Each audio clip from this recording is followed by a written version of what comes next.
Mas, jangan tinggalkan aku dan Kiara. Kumohon, tetaplah di sisi kami. Terdengar tangis yang begitu memilukan dari seorang wanita di tengah hiruk-pikuknya jalan raya. Mas tidak bisa bersama kalian lagi. Mas mohon, dibawa segera Kiara pergi dari sini. Lelaki itu menarik nafasnya satu-satu, hingga membuatnya terbata-bata dalam berbicara. Tidak, Mas, aku tidak akan pergi. Kita akan bersama-sama, Mas, tolak wanita itu. Ria, aku mohon, bawa Kiara pergi sekarang juga. Berjanjilah, kau tidak akan membawa anak kita ke makamku atau menemui adikku. Jaga anak kita ke Kiara. Jangan sampai dia terperangkap dalam pelukannya. Ah! Lelaki itu berteriak melengking menahan rasa sakit yang semakin mendera di dalam tubuhnya. Pergilah, Mbak, aku yang akan mengurus segalanya. Bila nyawa Mas Banu tak tertolong lagi, aku akan memakamkannya dengan layak. Satu pintaku, ikuti kata Mas Banu. Jangan sampai Mbak memberikan Kiara padanya. Biarlah pengorbanan Mas Banu tidak sia-sia di masa depan, ujar adik dari pria yang tengah kesakitan itu. Ria pun pergi membawa anaknya dengan tangisan pilu. Didekapnya erat sang anak untuk meluapkan semua rasa sakit yang dialaminya. Dia tak menyangka bahwa akan berakhir seperti ini. Bila dirinya tahu, dia tidak akan seegois itu kepada suami tercintanya. Masa lalu tinggallah kenangan, kini hanya penyesalan yang ada di dalam hati. Rasa sakit yang tiada terperi karena harus berpisah dengan orang yang dicintai. 15 tahun kemudian, terdengar suara langkah yang begitu tenang tengah melangkahkan kakinya melewati setiap anak tangga untuk bisa mencapai tujuannya. Seorang gadis yang begitu cantik nan rupawan, kulit yang putih bersih dan lesung pipi di setiap dia tersenyum. Rambutnya dibiarkan tergerai begitu saja menambah kecantikan alami dari dirinya. Dia bersenandung dengan bahagia, karena akan bertemu dengan kekasih hatinya. Mas Fandi pasti suka dengan masakanku. Katanya dia sedang sakit. Sup ini cocok untuknya. Gadis itu selalu tersenyum sambil melihat rantang yang dibawa olehnya. Dia melangkahkan kakinya hingga tiba di depan apartemen yang ditujunya. Ah, Fandi.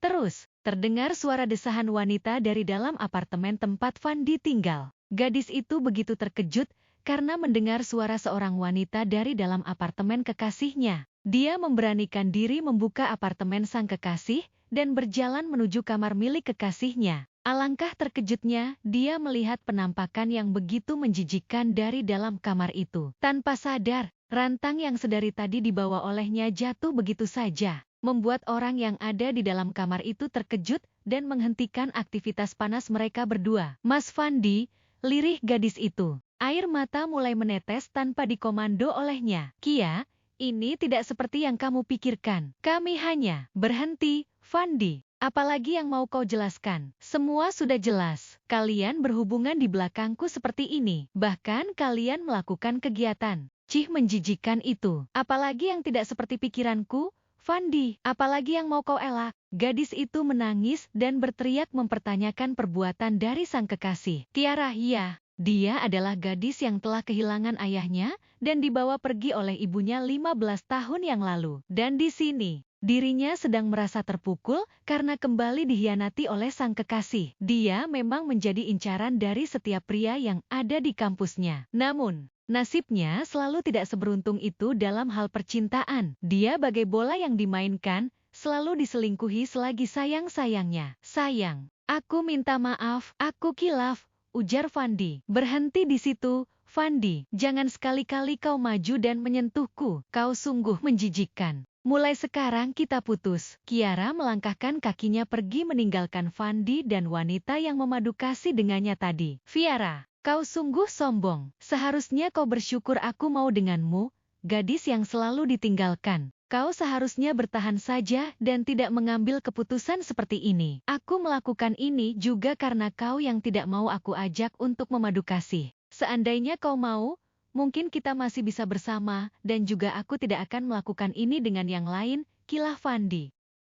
Kiara menghentikan langkahnya, karena mendengar ucapan Fandi yang begitu sombong. Diam kau, Fandi. Asal kau tahu, aku bersyukur karena tidak terlambat mengetahui sifat dan watak bejatmu. Dan soal aku yang selalu ditinggalkan, maaf itu tidak seperti yang kau pikirkan. Justru akulah yang memutuskan hubungan dengan mereka, karena mereka semua sama bejatnya denganmu. Menjijikkan, tukas Kiara. Kemudian dia pergi meninggalkan Fandi bersama dengan kekasihnya itu. Tak dihiraukannya lagi teriakan panggilan dari Fandi. Hanya air mata yang menemani setiap langkahnya, menangisi nasib percintaannya yang begitu tragis. Kiara pergi sambil sesekali menyeka air mata yang terus saja mengalir di pipinya. Dia mengambil motornya yang tadinya diparkir di halaman apartemen itu. Tak lupa dia menghubungi seseorang dengan ponsel pintarnya. Kita jumpa di cafe biasa. Setelahnya, Kiara melajukan kendaraannya, meninggalkan tempat yang memiliki kenangan yang begitu manis sekaligus kenangan yang begitu pahit. Seperti biasa, Kiara akan menghabiskan waktunya berada di cafe sambil menikmati makanan kesukaannya bila dia sedang merasa sedih atau patah hati. Tak lama, orang yang ditunggu oleh Kiara pun muncul. Mereka adalah sahabat dekatnya yang sudah sangat lama berteman dengannya. Mereka adalah dia dan Risma. Pertemanan mereka sudah terjalin sejak mereka duduk di bangku sekolah dasar. Rasa saling memahami antar sesama dimiliki oleh mereka. Sehingga, bila Kiara sedang merasa sedih, mereka akan paham dan setia untuk mendengar serta menemaninya Kiara. Hai, Kia. Kenapa tiba-tiba ngajak kita ke sini? Apa kau kembali? Dia menggantung ucapannya saat telah melihat makanan yang banyak di atas meja depan Kiara. Ya, seperti yang kalian berdua duga, aku kembali diselingkuhi. Bahkan kali ini, aku menyaksikan dia sedang melakukan kegiatan menjijikan itu. Jujur, aku benci sama Fandi. Rasanya, pengen aku hajar tuh anak, terus aku tikam lalu kubuang ke laut. Oh, bener-bener ngerusak moodku, kesal Kiara. Mendengar ucapan Kiara, dia dan Risma segera mengambil posisinya masing-masing dan mencoba untuk menenangkan Kiara. Kia, kamu yang sabar ya. Pasti suatu saat kamu bakal dapat seseorang yang betul-betul sayang sama kamu kok. Aku yakin itu, ucap Risma meyakinkan.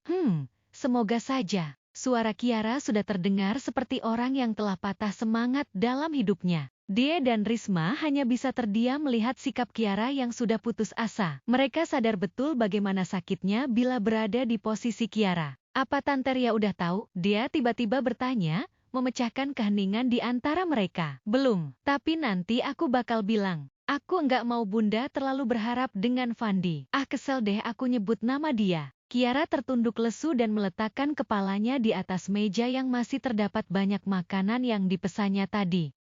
Ya udah, kamu yang sabar ya, jangan putus asa gitu dong. Kan masih banyak lelaki di luar sana. Kiara yang aku kenal enggak bakal kayak gini. Dia bakal tegar menghadapi setiap masalahnya. Semangat! Risma mencoba menyemangati Kiara kembali dengan ucapannya. Dia mengepalkan tangannya dan membuat sikap untuk menyemangati. Melihat sikap temannya itu, Kiara tersenyum dan semangatnya juga sudah kembali. Dirinya begitu cepat melupakan rasa sedih dan patah hatinya bila sudah bersama dengan kedua sahabatnya ini. Nah, gitu dong, ucap dia dan Risma serempak. Kemudian mereka menikmati makanan yang sudah terlanjur dipesan oleh Kiara. Mereka sudah terbiasa akan sikap Kiara yang seperti ini. Dan bila setiap Kiara meminta untuk bertemu, mereka pasti tidak akan makan dan berusaha untuk mengosongkan isi perutnya. Karena mereka yakin bahwa merekalah nanti yang akan menghabiskan makanan yang telah dipesan oleh Kiara. Walaupun begitu,